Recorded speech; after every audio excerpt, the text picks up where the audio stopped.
Bismillahirrahmanirrahim. Elhamdülillahi Rabbil alemin. Ve salatu ve selamu ala Resulina Muhammedin ve ala alihi ve sahbihi ecmain. Esselamu aleyküm ve rahmetullah kıymetli izleyiciler. Bu hafta inşallah İslam'ın Kadını programında orucu ele alacağız. Oruç bizim neyimizdir? Oruç mu bizi tutar, biz mi orucu tutarız? Orucun bize kazandırdıkları nelerdir? İnşallah kısaca dilimiz döndüğünce bunlardan bahsedeceğiz. Biz bir ibadeti yaparken o ibadetin bir illeti vardır, yani sebebi, bir de hikmeti vardır. İlleti bizim için her zaman Allahü Teala'nın emretmiş olmasıdır. Yani Allah emretmişse o bize farzdır ve biz onu yaparız. Bir de hikmeti vardır. Biz o Allahü Teala'nın emrini yerine getirdiğimizde neler kazanırız? O bize neler kazandırır? Bu da hikmetleridir. Orucun mesela sağlık açısından faydaları, toplumsal açıdan Ramazan ayının faydaları gibi, bunlar hep orucun hikmetleridir. Orucun illeti dedik, Allahü Teala'nın bize emretmiş olmasıdır. Bakara suresinde geçer. Rabbimiz buyurur ki, sizden öncekilere, geçmiş ümmetlere farz kıldığımız gibi size de orucu farz kıldık. Umulur ki sakınırsınız buyurur Rabbimiz. Yani önceki ümmetlere de farzmış oruç. Bütün semavi dinlerde var olan bir ibadet, aynen namaz gibi. Onlarda da var, bizde de var. Demek ki Allah'ın kulum dediği ve Allah'ı Rab olarak kabul eden bütün toplumlarda oruç var. Yani buradan şunu anlıyoruz. Mesela doktor bir hastaya der ki sen şunu yiyeceksin, öbürüne der ki sen onu yemeyeceksin. Ancak oruca baktığımız zaman Allahü Teala hepimizi en iyi tanıyan, bizi yaratan Rabbimiz olduğu için hepimizi en iyi tanıdığı halde diyor ki hepinize oruç farz, hastası, yolcusu vesaire dışında. Demek ki orucun bütün insanlığı ilgilendiren faydaları da var. İnsan vücudu evimizdeki makinelerimize benzer. Yani biz çamaşır makinemize mesela 3 kereden fazla çamaşır atmayız. Biraz dinlensin deriz çünkü zarar görebilir. Mutfak robotumuzu 20 saniyeden fazla çalıştırmayız. Üzerinde yazıyor çünkü 20 saniyeden fazla çalıştırmayın, yanar. Yahut elektrikli süpürgemizi belli bir dakikadan sonra çalıştırmayız. İnsan vücudu, insan bedeni de böyledir. Biz 11 ay boyunca yiyip içiyoruz.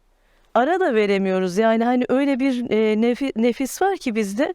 Birazcık müsaade etmiyor bizim vücudumuzun, midemizin, işte kalbimizin, akciğerlerimizin, karaciğerimizin nefes almasına müsaade etmiyor. Hal böyle olunca Rabbimizin Ramazan ayı bizim yardımımıza yetişiyor, imdadımıza.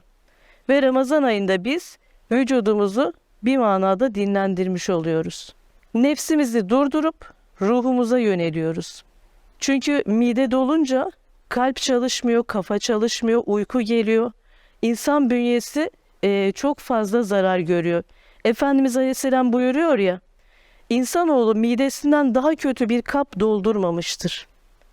Gerçekten de yani vücudumuzda midemizi doldurduğumuz zaman bütün hastalıkların kaynağı da mideden geliyor. Hemen hemen bütün hastalıklar. İşte bu manada da oruç bize kurtarıcı bir, hani koruyucu hekim gibi yardımımıza yetişiyor. Şimdi Efendimiz Aleyhisselatü Vesselam'ın birkaç cümlelik bir hadisi şerifi var. Bunları ufak ufak aça gidelim inşallah. Efendimiz Aleyhisselatü Vesselam Buhari'de geçen bir hadiste şöyle buyuruyor. Diyor ki Allahü Teala Celle Celaluhu der ki kulumun bütün amelleri kendisi içindir. Yalnız oruç benim içindir. Onun sevabını ben vereceğim. Yani hani diğer amellerimiz bizim için, sadece oruç Allah için. Nasıl oluyor? Biz diğer ibadetlerimizi kendimiz için mi yapıyoruz? Öyle değil. Bu hadis-i şerif hakkında İbn Hacer rahmetullahi aleyh şöyle der. Orucun Allah için olması şunu ifade ediyor. Diğer ibadetlerde dışa görünen bir taraf vardır. Yani mesela namaz kılarsınız. Namazınız dışarıdan görünür, sadaka verirsiniz, bu belli olur. Yahut hacca gidersiniz. Diğer bütün ibadetlerde Kur'an okursunuz, sesiniz duyulur. Şeklen bir görüntüsü vardır. Ancak orucun böyle bir görüntüsü yoktur. Eğer insan gerçekten Allah rızası için oruç tutarsa ve bunu kimseye söylemezse, Allah'a sadece aşikar olursa bu durum, sadece Allah için yapılan bir ibadet oluyor oruç. Ancak dediğimiz gibi diğerlerini gizleme imkanımız yok. Gizlice namaz kılma, işte kimsenin görmemesi, halk içerisinde gizleme durumumuz var mı? Namazı yok. Ve bu sebepten diyor İbni Hacer el-Askalani Hazretleri, orucun ahiretteki mükafatı böyle 1'e 10, 1'e 700 gibi değil, Allahü Teala'nın buyurduğu gibi benim katımdadır onun sevabı diyor ya hadis-i şerifte. Allahü Teala'nın da buyurduğu gibi orada ilahi bir sürprizle karşılaşacak oruçlu olan kişi. Ve Allah'ın sonsuz rahmeti, merhameti, şefkati, muhabbeti onu karşılayacak. Artık ne kadar müthiş bir müjdelerle karşılaşacak oruçlu kişi, onu ancak Allah bilir. Hadis-i şerifteki başka bir konu dikkatinizi çekti mi? Başka bir ifade diyor ki Efendimiz Aleyhisselam, insanın her ameli kendisi içindir, oruç hariç. Yani ne demek istiyor Efendimiz Aleyhisselam? İnsan her ibadetten haz alır ve bu hazzı başkalarıyla paylaşabilir. Mesela namaz kılarsınız huşuyla, onu sevdiklerinizle, kendinize yakın gördüklerinizle paylaşmak istersiniz. Birine bir sadaka verirsiniz, o mutluluk kaplar içinizi, anlatmak istersiniz. Yahut Kur'an okursunuz böyle tecvidle, güzel makamlı bir şekilde. Dersiniz ki bunu başkaları da duysun gibi bir hisse kapılırsınız. Kendiniz için olduğu kadar başkaları için de böyle bir şeye açıktır, kapı açıktır diğer ibadetlerde. Ancak oruç tutarsınız sıcaklarda, yanmışsınız, böyle kavrulmuşsunuz, su içmek istiyorsunuz yahut acıktınız, yemek yemek istiyorsunuz. Buna rağmen, bu sıkıntıya rağmen kalbinizde derin bir huzur vardır. Ve siz bu huzuru oruç tutmayan birine nasıl anlatacaksınız? Nasıl diyeceksiniz? Ben şu an o kadar mutluyum ki oruç tuttuğum için. Ya diyecek, yerinden kalkamıyorsun, ne mutluluğundan bahsediyorsun? Yani gerçekten de oruç insanın sadece kendisi içindir. O mutluluğu insan başkasıyla paylaşamaz. Çünkü mümkün değildir, anlaşılmaz, garip gelir. Mesela birine sadaka verirsiniz.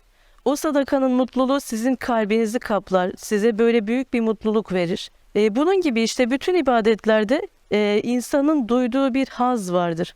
Ancak oruçtaki lezzeti ancak Allahü Teala'ya arz edebiliriz. Ancak Allahü Teala bizim halimizden, o içimizdeki mutluluktan, hani dışımızdaki sıkıntıya rağmen, açlığa, susuzluğa rağmen o içimizdeki mutluluğu, muhabbeti Allahü Teala bilir. Ancak bu manada da oruç sadece Allah içindir. Efendimiz Aleyhisselam böyle buyuruyor. Ve Efendimiz Aleyhisselam devam ediyor. Oruç kalkandır. Sizden biriniz oruçluyken size biri sataşırsa ona 2 kez ben oruçluyum desin. Neden 2 kez? Bunun hikmetleri çoktur elbet ama biz bildiğimizi aktaralım inşallah. 2 kez, çünkü birincisinde diyorsunuz ki ben oruçluyum, bak bana yaklaşma, sataşma bana. İkinci ben oruçluyumda da eğer sen de oruçluysan bana sataşma. Yani aynı şeyler senin için de geçerli. Ve bu hadis-i şerifte Efendimiz Aleyhisselam adeta şöyle buyuruyor. Oruç kalkandır. Biri sana sataştığında sen ona niye karşılık veriyorsun ki? Zaten senin kalkanın var. Zırhın içerisine girmişsin. Zaten seni koruyan bir şey var. O yüzden kardeşinle münakaşaya girme buyuruyor adeta Efendimiz Aleyhisselam. Ve yine hadis-i şeriften devam ediyoruz. Muhammed'in canı kudret elinde olan Allah'a yemin ederim ki oruçlunun ağız kokusu Allahü Teala'ya mis kokusundan daha güzel gelir. Ne güzel yani, Allahü Teala oruçlunun ağız kokusundan hoşlanıyor. Çünkü kendisi için yapılan bir ibadet var ortada. Namaz böyle olmayabilir, diğer ibadetlerde gösteriş olabilir. Ancak oruçlunun o kadar değeri var ki Allahü Teala'nın katında. Ve oruçlunun rahatlayacağı 2 sevinç vardır buyuruyor Efendimiz Aleyhisselam. Biri iftar ettiği andaki sevinç, ikincisi de Allahü Teala'nın huzuruna vardığındaki sevinç. Çünkü hani dedik ya, ilahi sürprizlerle karşılaşacak oruçlu kişi. Orucun çok özel bir yanı da var. Oruç dedik ya, hani bütün semavi dinlerde var olan bir ibadet. Ancak buna karşılık bütün batıl dinlerde de var olmayan bir ibadet. Putperestlikte, müşriklerde var olmayan bir ibadet. Oruç, o manada da oruç bizim kıymetlimizdir, özelimizdir, sevdiğimizdir. Yine Efendimiz Aleyhisselatü Vesselam buyuruyor ki cennette Reyyan adı verilen bir kapı vardır ve bu kapıdan sadece oruçlular girecektir. Reyyan kapısı açılır, oruçlular nerede denilir ve oruçlular o kapıdan girdikten sonra o kapı kapatılır, bir daha da oradan giren olmaz. İnsan sırf bu kapıdan girmek için de aslında oruç tutar. Hani bazen bir yere gideriz, oradaki manzarayı görürüz, bir de şuradan bakayım, bir de buradan bakayım, elimizde kamera varsa bir de şuradan çekeyim gibi hallere gireriz ya. İşte cenneti de bir de o kapıdan görsek. Sırf bunun için bile insan oruç tutar ve buna değer oruç tutmak. Buhari'de geçen bir hadis-i şerife göre Allah rızası için tutulan bir günlük oruç insanı cehennemden 70 yıl uzaklaştırır. Ne kadar büyük bir olay görüyor musunuz? Yani bir günlük oruçla insan 70 yıllık cehennem azabından uzak kalıyor. Peki normal bir nafile oruç böyleyse Ramazan orucu nasıldır ona bakalım bir de. Yine Efendimiz Aleyhisselatü Vesselam buyuruyor. Kim faziletine inanarak ve Allah'ın rızasını umarak Ramazan ayı orucunu tutarsa onun geçmiş günahları bağışlanır. Bakın yani sevabını umarak Allah'tan sevabını dileyerek oruç tuttuk ve geçmişimize dönüyoruz pırıl pırıl.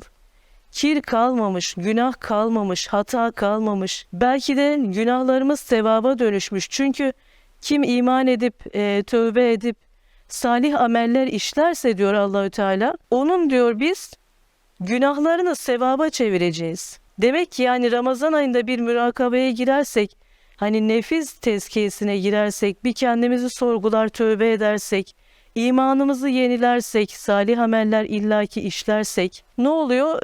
Bizim sevaplarımız, günahlarımız sevaplara dahi dönüşebilir Allah'ın izniyle. İşte Ramazan ayı muhabbet içinde muhabbettir, dünya içinde cennettir. Ramazan ayı bizim için o kadar özeldir ki Ramazan'da karşılaşacağımız güzellikler, yani Ramazan'ın içerisinde yaşadıklarımız var. Bir de ahirette Ramazan'dan dolayı yaşayacaklarımız var. Belki kabirde bize açılacak kapılar var Ramazan'da oruç tutmamızdan dolayı. Bunları düşündüğümüz zaman Ramazan ayı gerçekten hani böyle bir hazine dolu sandık gibi bizim için. Oruç zaten çok güzel bir ibadet. Bir de Ramazan orucu işte apayrı bir güzellik. Ramazan ayı 11 ay dünyanın nefsin peşinde sürüklenmiş insana gelip bir rota tayin eden kılavuzdur. Artık hani insan böyle ne yapacağını şaşırır ya bazen. Yani nefsin peşinde, dünyanın peşinde sürükleniyorsunuz. İşler hiç bitmiyor. Yeme, içme, her gün yemek yapma. Özellikle kadınlar olarak yemek bitiyor bulaşık, bulaşık bitiyor çay. Velhasıl sabah oluyor yine aynı telaşlar. Ev işleri, çocukların işleri derken Ramazan ayı geliyor birden. Bir bakıyorsunuz yine yemek yapıyorsunuz, yine bulaşık yıkıyorsunuz ama apayrı bir maneviyat içerisinde. İşte Ramazan gelip insana böyle bir rota tayin ediyor. İnsan da böyle teknolojik aletler gibi yorulur. Biz bir telefon olsak format atarız kendimize. Oldu bitti deriz yani. Rahatladık, kurtulduk bu virüslerden. İşte bize kasteden, bizi yavaşlatan şeylerden kurtulduk deriz. Ama insan olmamız hasebiyle Allahü Teala'nın bize gönderdiği bir formattır adeta Ramazan. Bazen reset atmak gerekiyor ömrümüze, gönlümüze, niyetlerimize. Ramazan ayı buna en güzel vesile. Ramazan ayı gelince kainattaki her şey adeta önünü ilikliyor. Saygı duruşuna geçiyor. Emret ey Ramazan diyor. Emret, senin istediğin gibi olsun her şey. Bakın yani kötülükler azalıyor. İyilikler artıyor. Yiyeceğini paylaşır oluyor insanlar. Birbirinin derdini paylaşır oluyor. Yine Ramazan ayı gelince Efendimiz Aleyhisselam buyuruyor ki Ramazan ayı gelince cehennemin kapıları kapatılır, cennetin kapıları açılır ve şeytanlar zincire vurulur. Şeytan zincire vuruldu. Bu kadar günahı kim işliyor o zaman? Yani neden yapıyoruz böyle şeyler? İşte şeytan zincire vuruldu. Biz hep şeytanı suçluyorduk ya. Diyorduk ki ya ben yaptım ama şeytana uydum. İşte kör şeytan bana bunu yaptırdı. İşte o değilmiş bize onu yaptıran. Nefsimizmiş. Dolayısıyla kötü amellerimizin, günahlarımızın nefisten mi, şeytandan mı olduğunu anlamak için, bizim kendimizi tanımamız için en güzel zaman dilimi nedir? Ramazan ayıdır. Biz de bu mübarek ayda hazır şeytan zincire vurulmuşken, nefis de en yakın arkadaşını kaybetmişken, yani hani bizim karşımızdaydılar. Şeytan ve nefis ve biz, ruhumuz. Ne oldu? Birisi gitti, zincire vuruldu şeytan. Başa baş kaldık nefisle. Nefsi de zaten oruçla bayağı bir eziyoruz. Nefsi köreltiyoruz. Dolayısıyla biz bu defa öndeyiz Allah'ın izniyle. Mukabelelerle, teravihlerle nefsimizi tezkiye etme yoluna gittiğimiz en güzel zaman dilimi Ramazan ayıdır. Bir tarla düşünelim. Bu tarlaya sürekli yılda birkaç kere ürün ekerseniz ne olur? O tarla verimini kaybeder. Ve artık ürünleri güzel çıkmaz. Yani verimli ürünler alamaz olursunuz. Ne yaparsınız peki? Tarlayı belli bir süre nadasa bırakırsınız. Yani dinlenmeye bırakırsınız. O zaman o vitaminlerini, minerallerini toplar, gökyüzünden gelen yağmurlarla kendini toparlar ve verimli bir tarla haline gelir. İşte insan da böyledir. Sürekli biz nefsin peşinde koşa koşa, yani bir şımarık çocuk gibi sürekli ağlıyor, istediğini yaptırıyor bize. Biz hayırlı bir iş yapacağız, önümüze geçiyor. Dur, benim de şu ihtiyacım var diyor. Birine bir sadaka vereceğiz, diyor ki ya onun yerine çocuklarına işte çikolata alırsın diyor. Bir iyilik yapacağız, nafile bir namaz kılacağız, diyor ki evinin işleri duruyor diyor. Bir sürü şeyle bizim önümüze çıkan nefis, nefse karşı Ramazan ayı geliyor ve bize diyor ki dur bakalım, artık biraz da ruhun isteklerini yerine getirme zamanı diyor. İşte oruç ruhu nefis ve şeytanın ayrı kodlarından temizleyip nadasa bırakmaktır. Böylelikle ruh dinlenir, dinginleşir ve muhabbetle dolar. Ne mutlu oruçla muhabbetlenenlere. Biz bir de hanımlar olarak şunu gözlemleriz, yani kendimizde. Ne yaparız? Mesela salata yapıyoruz. Doğrarız. Son kalan kısmı doğramayız, ağzımıza atarız, öyle değil mi? İşte Ramazan ayında bunu yapamıyoruz. Bir kavanozda balımız var, onu tabağa dökeriz. Kenarında kalanı böyle sıyırırız, ağzımıza atarız. Ramazanda bunu da yapamıyoruz. Bu ne demek oluyor? Allah'ım sen dilemezsen ben parmağıma bulaşan balı bile yalamaya muktedir değilim diyoruz. Dolabımız yiyecek dolu. Açıyoruz, durumumuz iyi, her şey var. Buzluğumuz bile dolu, zaten günümüzde öyle. Yazın kışlıklar, kışın yazlıklar buzluğu dolduruyor falan. Ancak açıyoruz ve kapatıyoruz. Allah'ım sen istemediğin için ben bunları yiyemem. Ne kadar durumum olsa da, ne kadar sağlığım olsa da bunlar bana yarıyor, yiyebilirim. Ama sen istemediğin için yemiyorum demektir oruç tutmak. Ve Ramazan ayında olunca apayrı bir güzellik, apayrı bir maneviyat veriyor insana. İşte bu acizlikle, yani Allah'a olan acizlikle insan güç kazanıyor. Şimdi bakıyoruz işte, kimisi diyor ben özgürüm. İstediğimi yaparım, yemek de yerim, içerim de kimse karışamaz, ama işte Allah'a olan acziyetle güç kazanmak bambaşka bir şey. Yoksa zaten o sıcaklarda, o acziyetimizle Allah'a ibadet edemezdik ki. Allah yardım etmeseydi, güç vermeseydi. Merhum Ömer Tuğrul İnançer şöyle diyor. Namaz kılmayana, oruç tutmayana, tesettür de örtünmeyene zor gelir. Gerçekten de böyle dışarıdan bakıyor. Akıl kârı değil. Bu nasıl oruç tutuyor bu Haziran ayında diyor. Ama işte tutsa kendine de kolay gelecek. Çünkü Allah'a acziyetini anlayınca Allah ona her yönden güç verecek. Ama anlayana işte. Rabbim herkese anlamayı nasip etsin. Ramazan'ın, orucun güzelliklerini. Ramazan ayının önemi şu maddelerle de ifade edilebilir. Duhan suresinde Rabbimiz buyuruyor. Biz onu mübarek bir gecede indirdik. İşte o mübarek gece Ramazan ayındaki Kadir Gecesi'dir. İşte Kadir Gecesi apayrı bir program konusu, ancak gerçekten de hani 1000 geceden daha hayırlı bir gece olan Kadir Gecesi 1000 aydan ve onu kapsayan bir Ramazan ayı. Rabbimiz bize gerçekten de çok büyük lütufta bulunmuş. Diğer ümmetlerin Ramazan ayı var mıydı yok muydu? Belki hani 124 bin peygamber var. Onların da belki böyle çok sevaplı bir günü vardı ama biz gerçekten özeliz. Ramazan Allah'ın isimlerinden biridir. Yani 99 ismi değil ama Allahü Teala'nın 1001 ismi var deriz ya.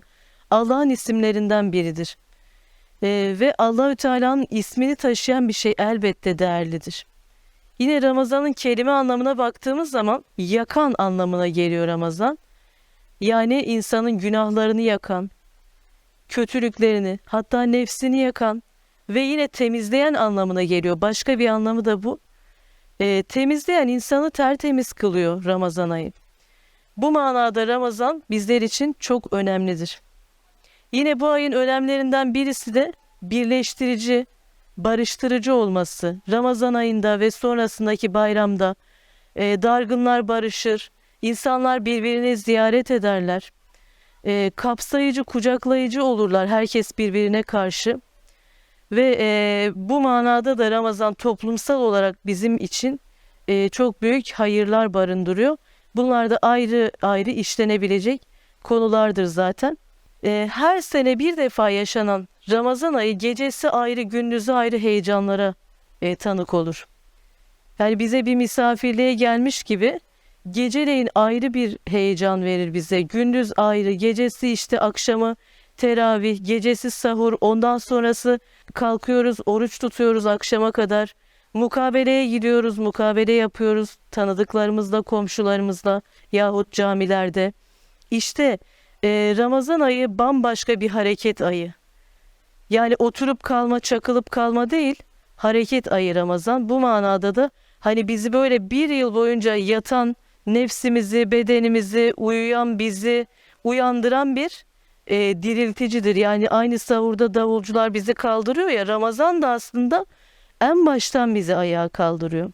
İşte sahur dedik, sahur deyip geçmemek lazım. Sahurun önemi nedir? Bakın çok önemli. Efendimiz Aleyhisselam buyuruyor ki, ehli kitabın orucuyla bizimkini ayıran fark sahur yemeğidir. Yani bizim diğer ümmetlere farkımız da sahur yemeği. Sahur yiyin buyuruyor Efendimiz Aleyhisselam, onlara benzememek için. Dolayısıyla sahuru öyle basite almamak lazım. Yemem ben, bir şey olmaz, günler kısa zaten değil. Bir hurmayla dahi olsa sahur yemeği yiyin buyuruyor Efendimiz Aleyhisselam. Yani maksat ibadet olsun. Gece kalkıp yemek yemenin ibadet olduğu bir dinimiz var. Elhamdülillah. Ve yine buyuruyor ki Efendimiz Aleyhisselam, sahur yemeği yiyin zira sahurda bereket vardır. Sahurda bereket vardır. Çünkü bir lokma bile yeseniz sahurda ne oluyor? Sizi koruyor. İşte öğleye kadar, ikindiye kadar Allahü Teala o çabanız sebebiyle size orucu kolaylaştırıyor. Sahur muhabbettir. Habbe habbe, tohum tohum muhabbet ekmektir gönül toprağımıza. Ki oruç yormasın, dinlendirsin. Zorlamasın, kolaylaştırsın diye sahur bize bahşedilmiş en güzel şeylerden biridir. Ramazan dönemi hakkında İmam Rabbani Hazretleri şöyle buyuruyor. Bir kimsenin Ramazan ayı düzgün geçerse bütün yılı düzgün geçer. Yani demek ki Ramazan bizim yıl boyu ne yapacağımızın bir küçük numunesi oluyor. Sen Ramazan ayında oyunla, eğlenceyle mi geçirdin? Festivalle mi geçirdin? Bütün hayatın, yani bütün o yılın öyle geçiyor. Öbür yıl da öyle olursa öyle bir ömür bu şekil devam ediyor, Allah muhafaza. Ama ibadetle geçirdiysek, gecelerimizi namazla, gündüzlerimizi Kur'an'la geçirdiysek, o zaman bizim hayatımız bildiğiniz ibadet hükmüne geçiyor. Vehbi Vakkasoğlu Hoca da şöyle diyor. Ramazan ruhun iftarı, bedenin, nefsin imsakıdır. Yani nefis oruç tutar, hani uzak durur bazı şeylerden mecburen. Çünkü açsınız, bir şey yapamıyorsunuz, dermanınız yok, aklınıza kötü şeyler gelmiyor. Ve bedeniniz de oruç tutar. İmsakıdır bedenin. Ruhun iftarıdır. Ruh hep yazık böyle kenarda kalıyordu. Nefsin arkasında kalıyordu, arka planda. Ancak Ramazan geldi, devir değişti yani. Roller değişti. Ruhumuz kana kana gıdalanırken Kur'an'la, namazla, bedenimiz de ve nefsimiz orada ne oluyor? Bizim artık hani bizim üzerimizdeki etkisini kaybediyor. Nefis artık şımarık bir çocuk gibi bana şunu yap, bunu yap, bana bunu al diyemiyor. Çünkü o kadar aciz ki açlık ancak zaten nefsi terbiye eder. Onun dışında herhangi bir şey nefsi çok zor terbiye ediyor. İşte Ramazan ayında biz açken, susuzken kalben çok mutlu olmamızın sebebi de budur. Ruhumuz doyuyor çünkü. İnsan ruhtan ibarettir aslında. Ruhumuz gitti mi ne oluyor? Alıyor bizi mezara koyuyorlar. Dolayısıyla ruh mutlu olursa beden de mutlu olur, kafa rahat olur, kalp mutlu olur. Ramazan ayı da ruhumuzu mutlu ettiğimiz en güzel aydır. Hamdolsun Ramazan'ı bahşedene. Ramazan uyku, rehavet ayı değil, diyet ayı değil, niyet ayıdır. Biz Ramazan'da işte bu Ramazan şu kadar zayıflayacağım, İnşallah şöyle olacağım, fit olacağım değil. Biz Ramazan'da nefsimizi şu kadar küçülteceğiz, günahlarımızı bu kadar eriteceğiz diye niyet ederek Allahü Teala'nın huzuruna çıkmalıyız. Oruç tutmak çok güzel ancak orucun tuttuğu mümin olmak daha güzel. Evet siz orucu tutuyorsunuz ama acaba oruç sizi tutuyor mu? Haramdan, günahtan, masiyetten, hatalardan, gıybetten, hasetten orucun da bizi tutması gerekiyor işte. Oruçla ilgili söylenecekler çoktur. Ancak inşallah sonraki programlarımızda değiniriz bunlara. Rabbim orucu sevenlerden ve orucun sevdiklerinden eylesin bizleri. Orucu tutanlardan, orucun da kendisini tuttuklarından eylesin. Oruçla nefsini terbiye edenlerden eylesin cümlemizi. Bir sonraki programda buluşmak duasıyla Rahman'a emanet olunuz.